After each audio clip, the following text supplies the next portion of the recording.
Assalamualaikum warahmatullahi wabarakatuh. Sahabat semua, siang ini kami sedang berada di salah satu tempat wisata, salah satu hutan yang di sini juga ada bendungan.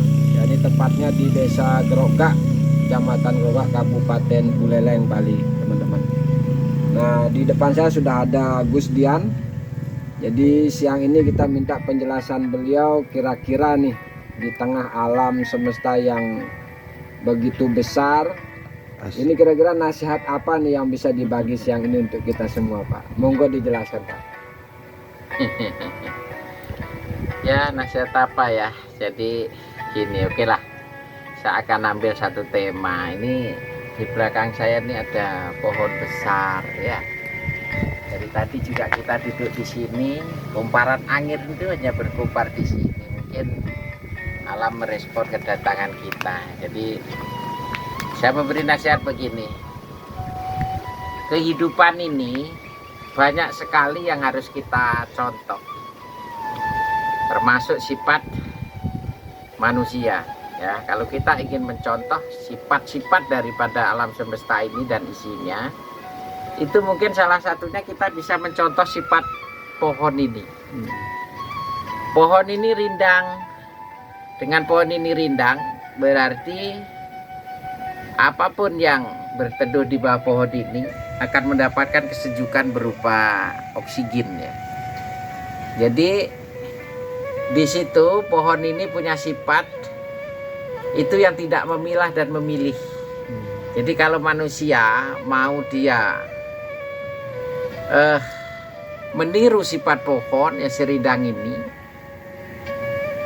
dia harus mendalami ilmu pohon, yaitu ilmu pohon yang pertama. Dia memberikan oksigennya dengan kesejukannya tanpa memilah dan memilih. Mau siapapun yang berteduh di bawahnya ini, mau dari bangsa manusia, bangsa binatang, bangsa demit, jin, setan dan lain sebagainya, itu berteduh dia teduhin. Artinya dia kasih sayangnya luar biasa itu.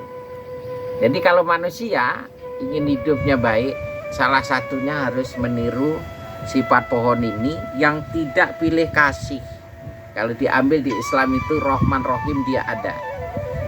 Jadi mau orang jelek, mau baik, mau miskin ataupun mau kaya, dia akan tetap diteduhi dan diberi kesejukan. Nah, itu salah satu sifat pohon yang luar biasa. Jadi kalau manusia ingin betul-betul hidupnya baik, harus meniru seperti pohon dan bisa sejuk ya, memberikan kesejukan kepada siapapun, tidak boleh memilah-memilih itu si kaya, itu si miskin, itu si susah ataupun itu si senang, ataupun itu binatang ataupun itu apa, harus itu diteduhin. Nah, itu salah satu sifat pohon yang dia sebetulnya ditumbuhkan rindang itu untuk kita contoh sebagai sifat Tuhan yang ada di alam semesta ini. Nah itu, jadi jenengan kalau ingin hidupnya bahagia, pelajarilah sifat pohon.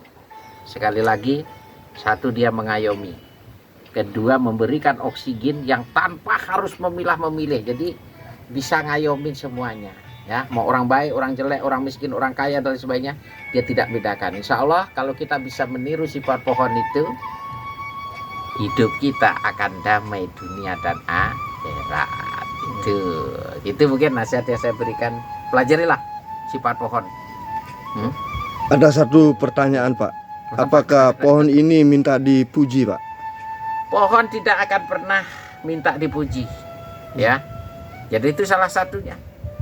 Dia hanya menjalankan tugasnya sebagai bentuk baktinya kepada Tuhannya, yaitu dengan memberikan Rahman Rahimnya, dengan kesejukannya, dengan oksigennya yang luar biasa. Coba aja kita berpikir begini, oksigen itu mahal dan sangat luar biasa mahal itu. Kalau kita ke rumah sakit, bayangkan itu orang yang sekek-sekek tanpa oksigen itu. Oleh karenanya di sini pun pohon itu memberikan oksigen yang luar biasa terhadap kita, yang kita perlu bisa syukur dan bersyukur. Jadi sekali lagi saya tegaskan nih Pak kameramen, mumpung bertanya tuh. Ya, siapa? Jadi belajarlah seperti sifat pohon yang penuh Rahman Rahim, mengayomi siapapun, memberi peneduh terhadap siapapun, dan memberi kehidupan dengan oksigennya. serta kesejukannya, tanpa harus memilih yang kaya, yang miskin, yang susah, yang senang dan lain sebagainya. Insya Allah kalau kita manusia bisa meniru sifat pohon itu, hidup kita aman, damai, tentram, dan berkecukupan. Ya, Itu. jadi seperti itu kawan-kawan penjelasannya. Terima kasih Gus Dian sudah mau berbagi ilmunya kepada kita semua. Saya ucapkan selamat siang dan terima kasih. Assalamualaikum warahmatullahi wabarakatuh. Waalaikumsalam warahmatullahi wabarakatuh.